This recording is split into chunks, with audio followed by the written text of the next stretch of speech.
What's up, Pro Physique fam? We are coming at you today with a basic bitch episode, and we're going to talk about seasonal. What did we say? Like seasonal temptation, because it is that time of year where Starbucks has their 400-calorie drinks that come out. Yes. And you want to get the pumpkin loaf, and then, oh my God, it's Halloween and there's Halloween candy everywhere, and it's very exciting, even though it's the exact same candy you can get at every time of the year. Oh my God. And then it's also Thanksgiving and pumpkin pie and Christmas. And like this time of the year creates a lot of temptation, I guess. There's a lot of seasonal stuff that comes out. There's a lot of FOMO that happens, fear of missing out. And I think we just wanted to address it because it doesn't need to be that scary, and it doesn't need to be that overwhelming and all-consuming as people perceive it to be. But first of all, hi, how are you guys? What's going on? I wasn't here last week. I know you weren't here, and then I disappeared right afterwards. And now you're going to the temptation capital of all of my favorite shit. I know. I came from one place where I ate all the things. There's a lot of temptation in Mexico. Right. And so, but I feel like that's kind of like a good way of looking at all of this too. And I saw some people on the Transformation Challenge Facebook group this morning asking questions about like what happens if I go off plan because this kind of stuff is coming up, or like I went on a vacation, how long does it take for my body to react, and like those kinds of things. And the way I looked at Mexico, right? So just came back from 4 days in Mexico, never been there before. Obsessed with Mexican food and margaritas. So it was like my perfect place to go. And I didn't think twice about anything. Well, that's a lie. Towards the end, we were like, we cannot drink anymore. There was one night where we got back from snorkeling at like 5:00, and we were like, why don't we just grab a drink at the bar? And we sat down at this like beautiful bar in our hotel. We're still in like our bathing suits and like a cover up and stuff like that. We're like, we're gonna have one drink. We sat there for 5.5 hours because the bartender was so great at his job that we were just like, just make us something. Like, I feel like on vacation, there's always that one night. Yes, that is the best. There's always that one night where you're like, it's so unexpected. And then you're like, oh no. Right. Oh no. Yeah. That's exactly what happened. Like the guy got super excited because Vic loves Mezcal. And so he was like, which is like that's their thing, right? It was not tequila, it was Mezcal. And so they were like making him all the drinks. Next thing you know, we have champagne glasses with like tasters of Mezcal in it. And listen, I love that they love it so much. It feels like drinking leather to me. Like I can't do it with the smokiness. I'm not a fan. So I would like stick my tongue in it and be like, yum, and like hand it to Vic. Vic's getting doubles. Oh, it was, no, we got back to the hotel room and I ordered room service. I got like French fries and a kid's quesadilla. I love it. So, for that experience, like Mexico is not somewhere I've ever been before. It'll probably be a little bit before we go back. So it was very much like, I'm not stressed out about this. I'm going to live it up, like, and have a good time. Now we're going to Disneyland in like less than 48 hours now with the kids. We're going to be there for a couple of days. We're staying at the resort, and anybody who kind of knows me knows that I love Disney and Disneyland. I also know all of the food. I've had most of it. I know what's worth it. I know what's not, and things like that. And so for me, like, I'm not remotely concerned about going to Disney because I've been there enough to know that it's not just a time to go eat like an asshole and then feel bad about myself afterwards because I said, oh, well, I'm at Disney, so I have to have snacks. And so I think that's kind of what happens with this season too, where for a lot of people, as we get into, I feel like the comforting season, right? Where like, ooh, it's getting chilly. I should have a PSL. Like, like I should have the nice, like cozy, pumpkin bread. And like, people start making dishes that are important to their family and stuff like that. And I don't think we have to say no to that. Like, I'm not that coach. I'm not that person. I also think there's a time and a place for the amount, like the dose is the poison, right? And I mean, specifically PSLs, when you mentioned that, the 400 calorie drink, I don't know who out there can legitimately say they enjoy a straight up pumpkin spice latte. Like, have you had it made the way they make it? I don't think I've ever had one. You have to little try it. little When known you said fact. PSL, I was like, what the fuck is that? Oh, possible thing. Listen, get your UGG boots on and be basic. Yeah. Put on your Uggs. Apparently, and I put on got your some flannel stuff to and get out learn. there. Get out there. There. But I worked at Starbucks for like 6 weeks, I want to say, when I was, oh my God, I don't know, 21. And part of our training was that we had to make all of the drinks how Starbucks tells you how to make the drinks. And then you also had to taste all of them. And I was sick, like all the time. Because I was like, I don't want to do it anymore. Because then you could like give recommendations like, oh, this is it. And honestly, they're all way, at least for me, much too sweet and very, very rich. But way too much. Like I think the PSL, if you get like a venti, I want to say it's like 6 pumps of the pumpkin syrup, and then they add the cream on it, and then like and all that kind of stuff. And I mean, I drank so many of them when I was younger that like now I can't. Those and gingerbread lattes, I would drink them until like March. That was the first time I ever got food poisoning. They like kept making me gingerbread lattes even after the syrup went bad until like March. I loved it. But so now I've learned that like I just enjoy it more, and then they're not as calorie heavy if you get like 2 pumps or 1 pump, and like you can modify it and things like that. Like, I mean, if you truly enjoy it, then have your one or whatever, or work your week around it or something. But I think what happens a lot, we were talking before we started recording, is like Halloween candy at your office, if you're back in the office and things like that, and feeling like, oh, well, if I only grab one every time I go to Linda's desk, and the next thing you know, we've grabbed like 4 or 5 today. And those fun size candies might be tiny and bite size, but they add up pretty quickly, and they're probably like, a lot of them are anywhere between 80 and about 100 calories per like pack. And if you're somebody who's coming out of a dieting phase, or you're in one like currently, that could be a pretty significant portion of your daily calories that are just like oops, I'm not going to think about it kind of thing. I think, especially your fats. Yeah. Right, I mean, like Yeah. where you kind of make a point is awareness of where you are in your journey, right? Like if you are just finishing a fat loss phase, which a lot of these transformation challengers are, I always try with any of my clients, I don't like dieting around the holidays. I'm very clear about that, because like, why? If you can avoid it, like, why would you do it? So I always try to, either we're reverse dieting right now, or we're already out there.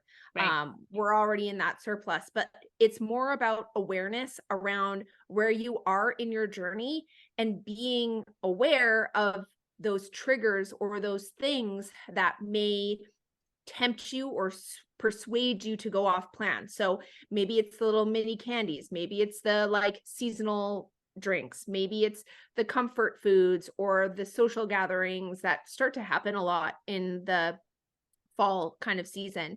Whatever it is, it's more like bringing awareness to where you are in your journey. And then I think it's giving yourself non-negotiables, but with like grace. Like, I think you still need to give yourself grace within where you're at, because if you're coming out of a dieting phase and you're trying to reverse dieting is 100% harder than dieting itself. And like, you need to allow yourself grace that things are going to be more challenging. But I think you also need to give yourself some structure around promises that you're making to yourself, so that you don't get to, like 2 or 3 months from now and go, oh shit, I feel disgusting. And now we're dealing with like mental health and all of that. Right. So you really need to be aware and self-reflective of what your body physically needs, but then also what you are not capable of. But like you as a human, like your stipulations and providing grace for yourself and what that grace actually looks like. Yeah. I think that Yeah, capability thing. Oh no, Tyler, you you go. I've been talking too much. You talk.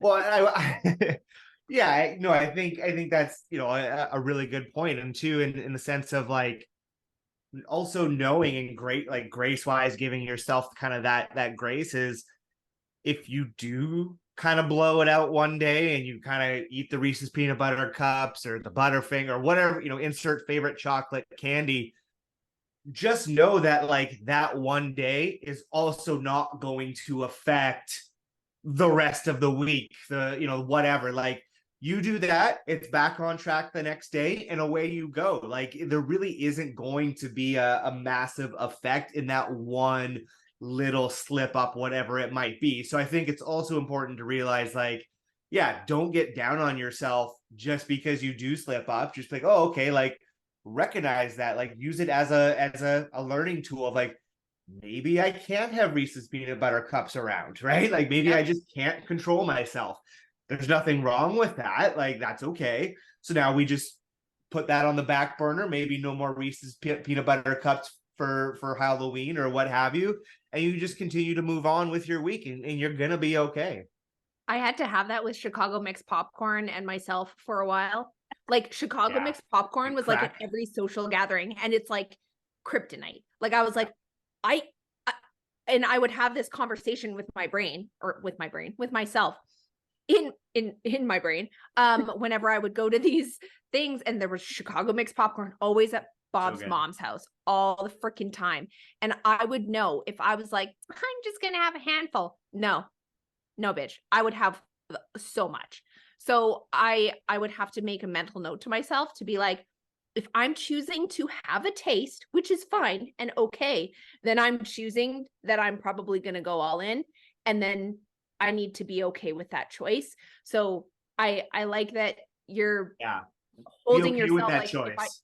like, hey, I can't. And just because you can't, quote unquote, can't have Reese peanut butter cups now doesn't mean that you can't in the future. It just means where you are at right now, it's just a hurdle that we're not ready to jump over yet.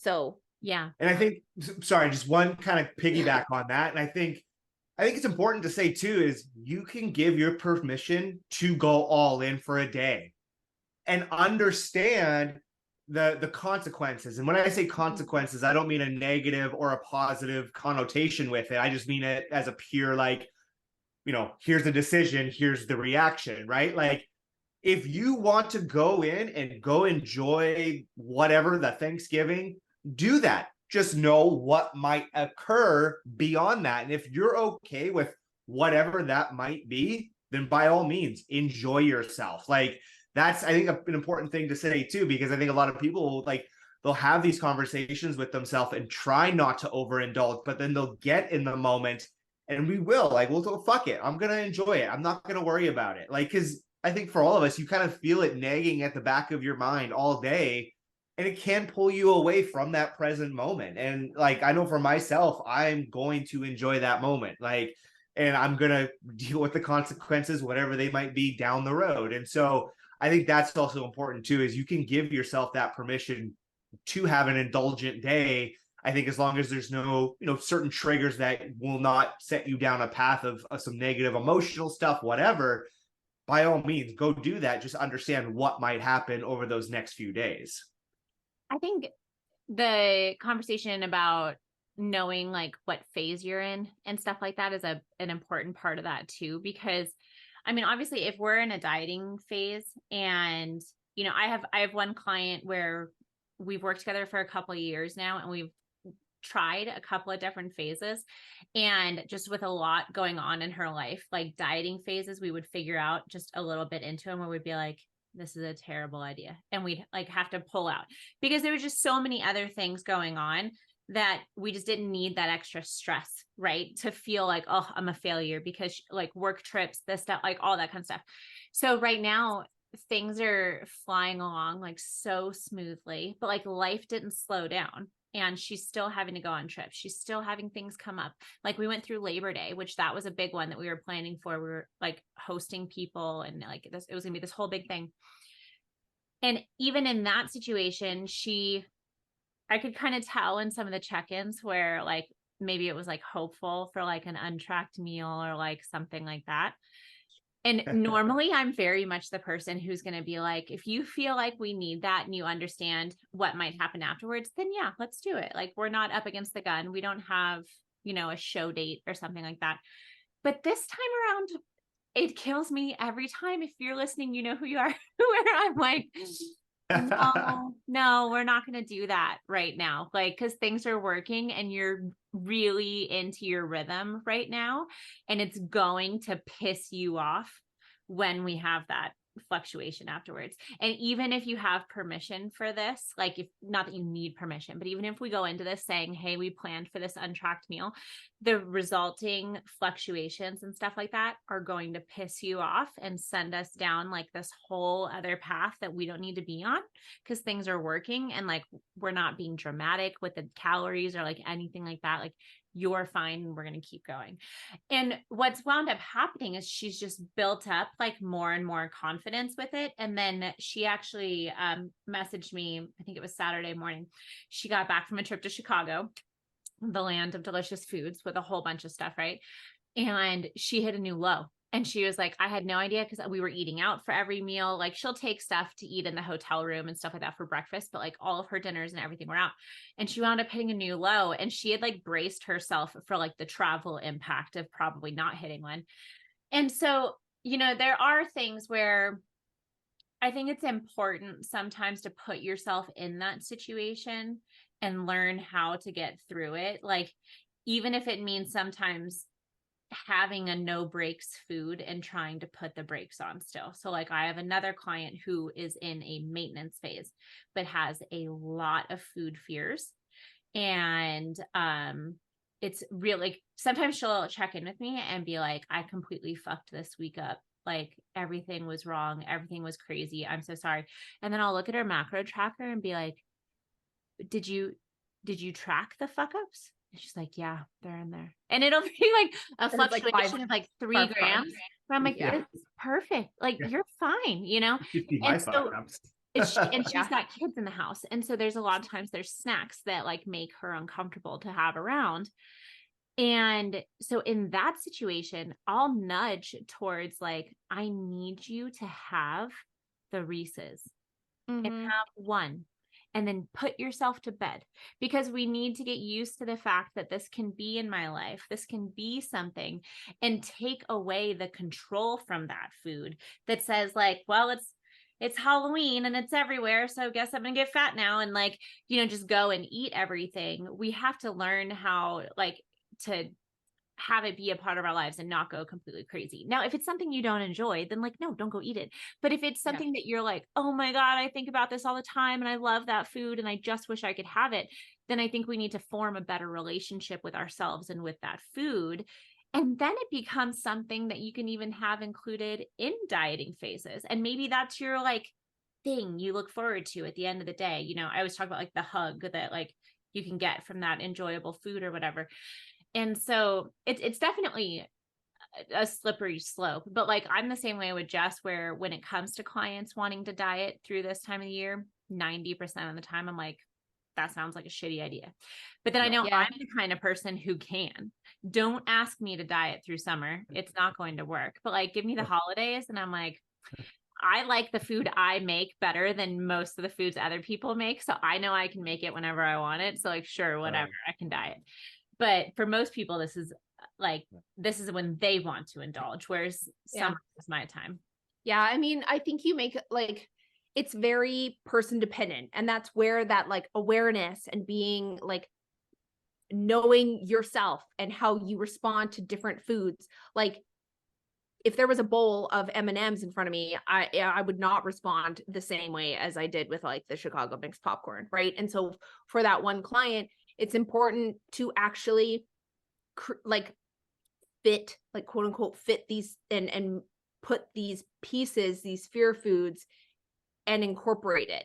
And so having that conversation with your coach is really important, right? And how you've navigated things in the past and your past experiences, what you want to both emotionally and physically feel on the other side of a season, of a social event, of like a family dinner, a trip, whatever it is.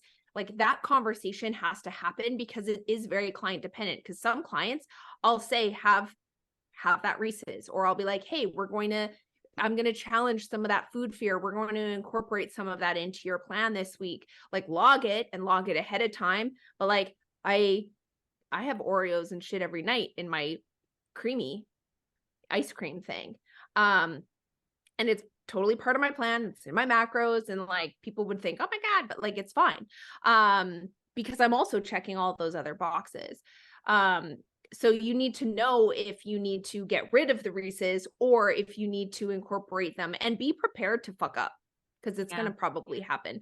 And like Tyler said, know that that fuck up doesn't dictate the rest of your life. It dictates that maybe next day and being uncomfortable with like maybe the scale or your digestion, or whatever, but then it doesn't need to dictate the rest of that. Right. And I think with that being said, it is the season of, there are a lot of things that kind of snowball, right? Like right now it's like the seasonal stuff, and then it's Halloween, and then it's Thanksgiving. Or if you're in Canada, Thanksgiving happens before Halloween, right? It's next week. Next week. Yeah. Right. I've got my first Thanksgiving dinner next week, baby. Yeah. And then it's Christmas, and there are a lot of just, it can snowball. I think when we're looking at getting, quote unquote, getting through this season, or like different times of year where there are various temptations, you pick and you prioritize. Like Christina, you were like, well, I've already been to Disney and I already know the foods that are there, and like I don't really care so much about that, but like I've never been to Mexico. So obviously Mexico is like, that was the thing that you were going to indulge in. Like I've had clients who, let's say you're getting married, and it's like, you know how many events there are in the process of getting married. Well, what's that really big, important event? And then let's navigate the other ones the best of our ability. But that one, just allow yourself that moment, right? And so it's kind of this season of prioritizing events, favorite foods, and then making accommodations for making that pumpkin spice latte fit within your macros, because it's super easy, versus the pumpkin loaf. That's really good. I don't know. That was a terrible example. I found a recipe that matches that one. I'll have to send it to you if I find it again. And then you can just have it at home and create your own serving. Yeah. There is a guy on Instagram where like he does a lot of like, that's his whole thing is like Starbucks. Macro barista. Yeah, that guy. Yeah. So Yeah. if you're looking for like some help with that, check out him. But a couple of things, just kind of like building on what we've talked about. And I think a lot of what we've been talking about can really kind of coalesce into like, this is the lifestyle of like being fit, but kind of fat at the same time, right? Kind of fit, kind of fat, right? That's a saying. Yeah. And I think, it's important as we do go through these, like these are skills that you are going to learn on how to navigate these situations depending on, where you are at in your journey. And so this is just part of the lifestyle of a lot of what we're talking about, and picking and choosing, where you're going to maybe indulge a little bit more and you are going to pull back a little bit more. For a lot of people on these type of things, it's usually one thing out of the week, right? One evening out of the week for a lot of us. Well, guess what? That's 6 out of 7 days that we can still be perfect, right? And I think also people get a lot caught up in, well, I have this one big dinner. Well, now I'm just going to say fuck it to the rest of my week. Where it's like, well, no, like if we can use that opportunity to give us a little bit of extra motivation to be absolutely dialed in 6 out of 7, we now give ourselves even more flexibility on that 7th day. We can have a little bit more indulgent, whatever, that type of stuff. Or, that's how I also like to look at it. If it's, hey, I only have that one thing this week, guess what? I'm going to just nail everything throughout the rest of the week because I know I have that. You can look at your average calories for the week too. Maybe you have a couple days where you eat a little bit less in anticipation of a bigger day. Like, I don't think we've gotten into all the strategies that like someone can use the week of, the day of, to still just fully enjoy that day and the food that's there, but continue on with that lifestyle and still kind of hitting their macros, calories at the end of the day / week. Like there's still a lot that we can cover that's going to be pretty helpful. Let's talk about that. Let's talk about how you would like navigate an event like Thanksgiving. Yeah. Or maybe like a Halloween party. Yeah.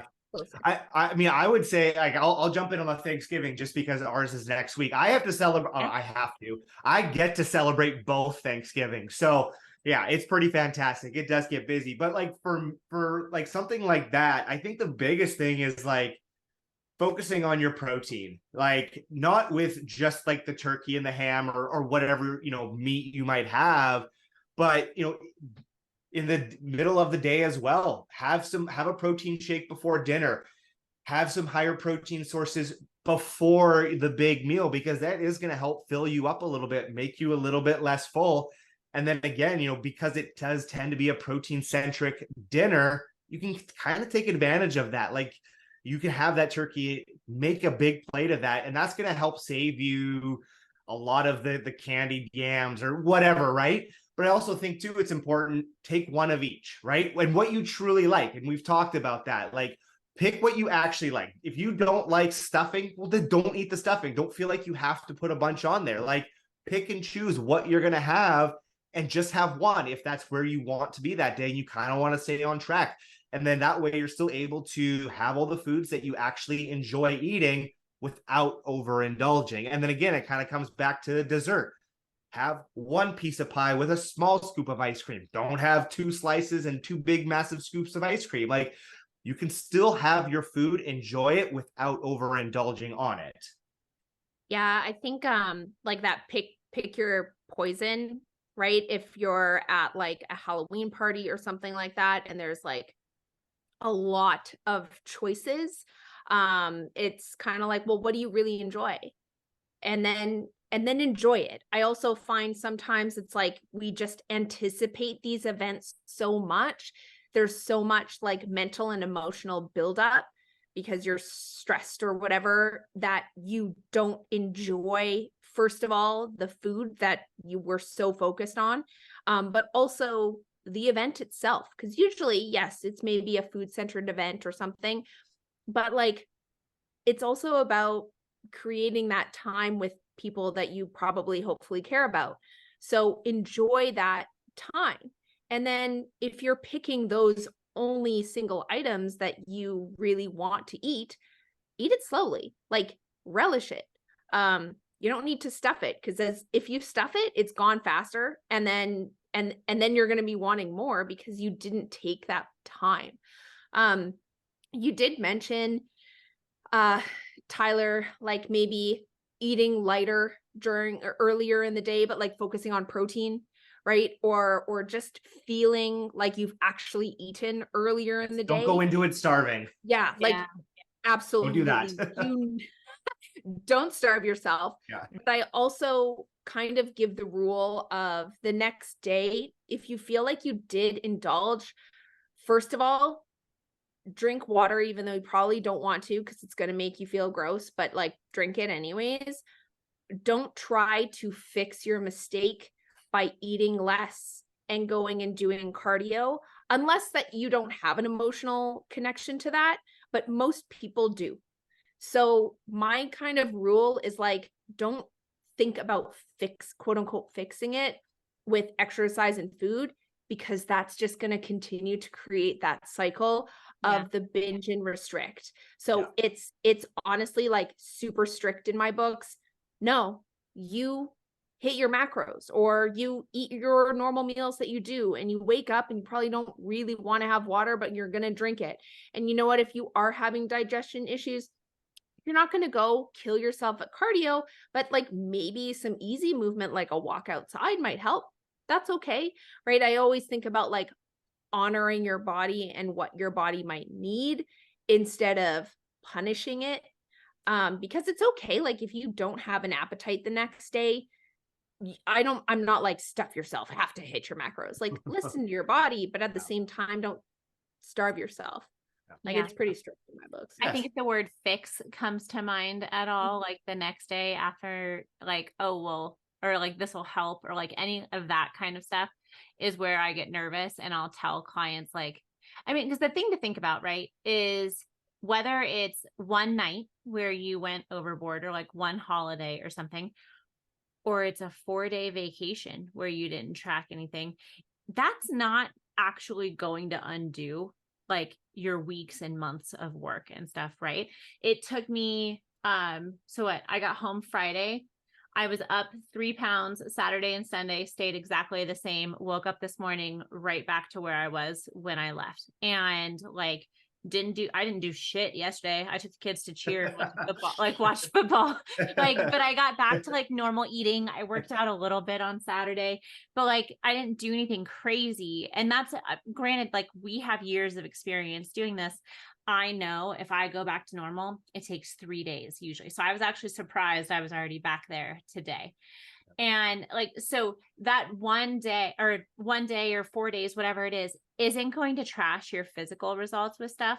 But I do think that if you let that 1 day, and this is happening every so often, become a thing where you crawl into those dark crevices of your mind and be like, you're such a fucking loser. I can't believe you can't be in control of this. Like, you don't get to eat today. We're doing all the cardio.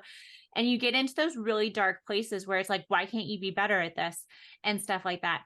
That will stick with you, and that will cause lasting problems. And that's going to be a much bigger issue. Like, who cares what you look like? And if you're hitting your physical goals and stuff like that, if being inside your head is gross, like if you're just really mean to yourself in there, and like you wouldn't talk to your friends that way, like who's winning this battle? You know, like you definitely go with eat the Reese's, like go down that life instead, you know? And so that's the really hard part. And I think that especially for a lot of people who, I mean, I was really lucky like this last week, where I think part of it too is just being 36 and like getting to a place where now I'm like comfortable with myself and everything, where I was like, it's really nice to be on a trip in a bathing suit the whole time and stuff, and not be stressed out about stuff. And like, I'm just happy with like where things are. I'm not worried about it.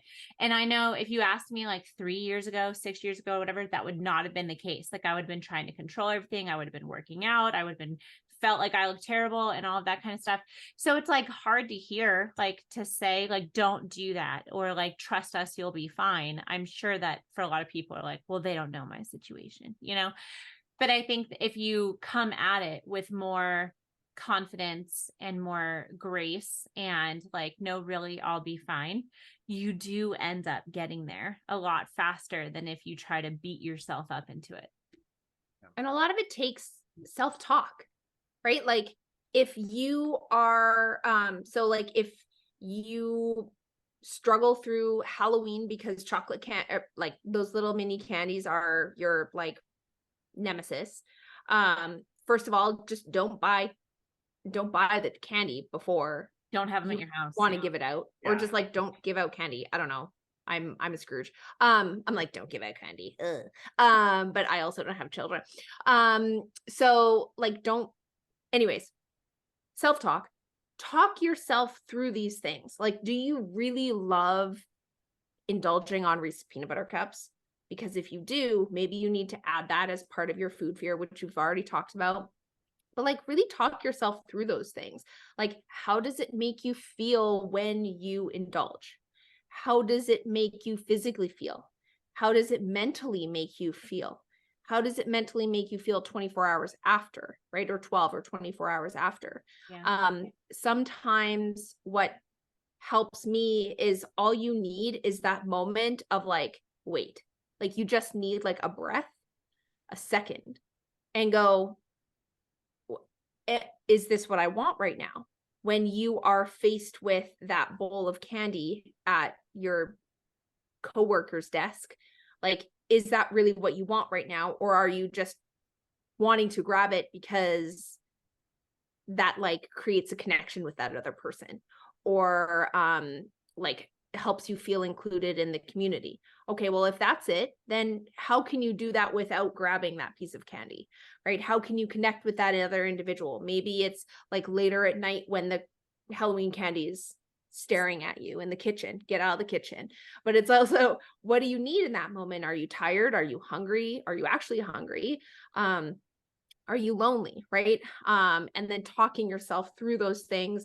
How is this going to serve me if I make that choice, right?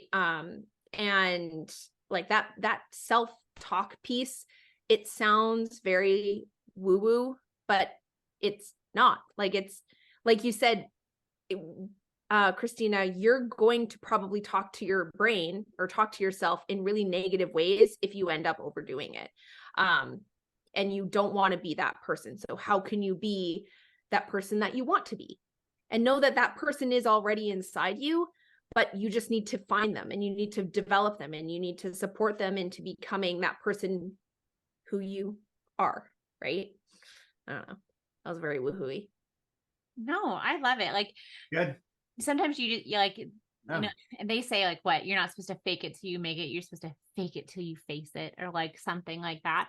But I think like sometimes it is just like, if you wish that you made different choices most of the time, and you know what those choices are, you can pretend to be that person for that day and try it on for size and just be like, I'm going to do this. And then it becomes your habit.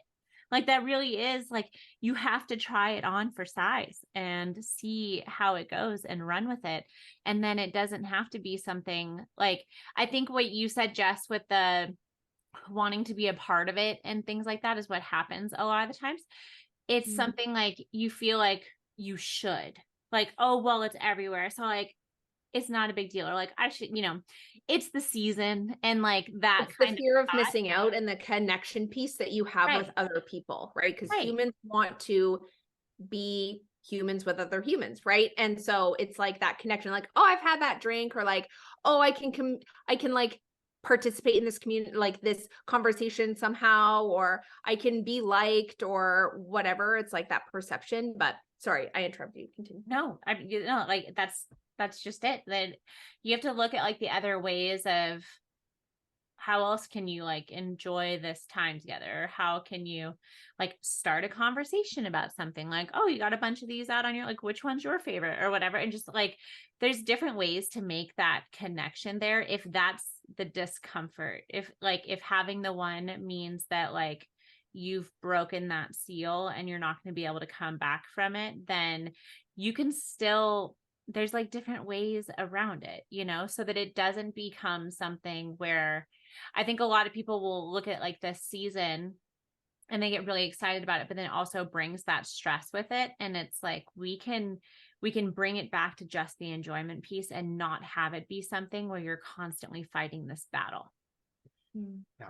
And do know too, like, if you do break that seal, you also have the power to stop, right? You don't have to go, oh, well, I broke it, man, here we go. No, you can go, oh, shoot, like, yeah, maybe I overindulge. Maybe you do catch yourself a little, quote unquote, too late.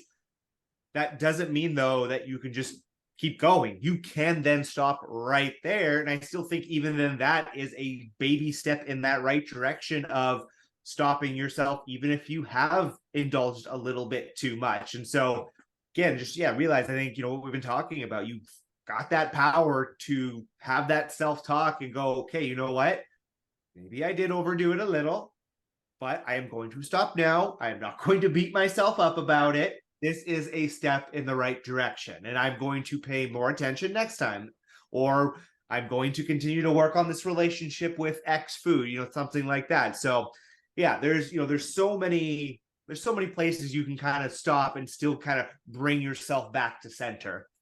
Yeah, like you make a good point too, is like it's still progress. Even if you like whatever went too far, whatever that means, whatever, if you went like all in, even if that next morning you decide to not compensate for your actions in the way that you typically do and just do what your body actually deserves and blah blah blah, like that's progress, right? Like I sometimes talk to my clients about even what are like the physical signs of you want like that anxiety, or like how do you feel it in your body when you feel like you're about to make that choice, right? That doesn't align with your goals. Because I've been there. Like the reason why we're talking about this and why we can talk about it is because we've had clients that we've helped. But like for me, um social anxiety is something I really struggle with, like a lot. And I would always overeat at social gatherings because I didn't know I didn't know what to do with myself. So standing there and eating was a way of like being part of Yeah. that. And so what I started doing was just having like a drink with me, like a diet soda or something. So whenever I would have that anxiety or like that feeling, I could sip on it. And so I would have that same like response of like not needing to eat something, but I could just drink my drink, right? I would also feel like anxiety in my chest when I would want to go to the pantry and like overconsume on like a food or something like that. I've had this post show where it's like it's an anxiety feeling. I can feel it in my chest. And when I would feel that, that was a moment of me going, oh, I'm not hungry. I'm like anxious. And like, why am I anxious? And what could I do differently? Right. And so there's multiple things that you can do as a individual to make progress. But like Tyler said, it's even stopping you like mid moment of you over consuming on that Halloween candy at a party, of going, "Oh, wait, I actually already feel like crap. If I keep doing this, I'm gonna feel more like crap. Okay, take a deep breath, put things down, like let's walk away and go get a glass of water or something like that." It's like there's always progress to be found. And you can always have that. You are within that control to make that choice. And I think that knowing that empowering thought of control, and that you have that control, is really important. 100%. Silence. I know. I think we're taking in your words. No, I feel like we hit most of it. Like it's one of those things, like a lot of the stuff that we talk about, where it's like a topic that a lot can be said and there's a lot of like depth to it when it comes to people's personal experiences. But then when it really comes to like discussing how to work with it or like work around it, it's more simple than people would think, because it's like, well, this is something that I fight so much, it has to be more than that. And I think it's probably frustrating that there isn't more to it. And then it's really just like, no, you have to stand up for yourself, or you have to pay attention to what season you're in, or we have to, look this in the face and say, like, I'm stronger than the FOMO, you know? And so I think sometimes it can be, you would want it to be a comforting thing, right? That it is easier than it seems, but it's kind of like going to the doctor when you feel like shit and then they're like, no, you're perfect. And you're like, well, that's great that I'm perfect, but why do I feel this way? And so it's almost more frustrating. So, I mean, I feel like we covered pretty much everything with it. Tyler, do you have anything to add to close us out? I mean, I don't like, this is just how I like to approach it. Like, it's try not to overthink it, enjoy the moment, and don't be an asshole to yourself. Like, I think, ultimately that's going to be like, keep your goals in mind, understand the choice. Like, choices and consequences. Like, just try not to overthink it too much. Like, because I think that can also happen a lot too, where we can kind of get anxious by trying to figure out how we're going to get through the day, and like, how am I going to stay on track, and this and that, and that can kind of almost have the opposite effect of what we want. So at the end of the day, don't be an asshole to yourself. And if you've been tracking for an appreciable amount of time, like, you're going to have a pretty good idea of what your day looks like as you start to go through it. Like, pretty sure most people listening know that if they have 2 to 3 plates of turkey dinner plus a couple things of dessert, they overdid it, right? Like, I think let's use some common sense here too, as we go into the holiday season, and really understand kind of where our total calories lie by the end of the day. Yeah. Yeah, Oh, go, Jess. Oh, I was just gonna say the overcomplicating thing. Yeah. Big. Like, it's just it's Try not to overcomplicate it. Yeah, like, it's hard to hear, but like Christina and Tyler, you guys both said it. It's like, just make it simple on yourself. Like, don't freak out about trying to think that it's supposed to be more over complicated, or more, it's just make it simple, and then there's less stress. Take a deep breath, and yeah, that's it. Yeah. Awesome. I Cool. love it. Well, you guys know the deal. If you do us a favor and leave a review, or if you're on YouTube, any feedback there is always much appreciated, and we're always open to new topics and things like that. You can find all of us on Instagram, or our email is just our names @ProPhysique. If you've got any questions or anything else that you think we should dive into, just let us know. Otherwise, we'll talk to you guys next week. Bye. Bye.